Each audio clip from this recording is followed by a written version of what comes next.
السلام علیکم ورحمۃ اللہ وبرکاتہ۔ محترم سامعین، ناخن کاٹنے، زیر ناف بال اور بغل کے بال کاٹنے میں یہ تفصیل ہے کہ ہفتہ میں 1 مرتبہ ناخن کاٹنا اور زیر ناف بال اور بغل کے بالوں کو صاف کرنا چاہیے۔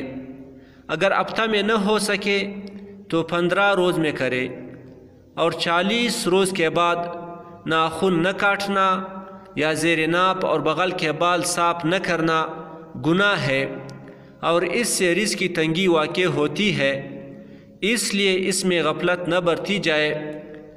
اور بعض عورتیں بطور پیشن ایک ناخن چھوڑ دیتے ہیں، جو کہ جائز نہیں، بلکہ تمام کے تمام ناخن کاٹے۔ اس مسئلہ کی تفصیل درج ذیل کتابوں میں مذکور ہے۔ مسلم شریف جلد نمبر 1 صفحہ 129، مرکات صفحہ 4 جلد نمبر 2، فتح الملہم صفحہ 706 جلد نمبر 2، رد المختار صفحہ 283 جلد نمبر 5، ہندیہ صفحہ 358 جلد نمبر 5، محیط البرہانی صفحہ 87 جلد نمبر 8، فقہ اسلامی صفحہ 2659 جلد نمبر 4۔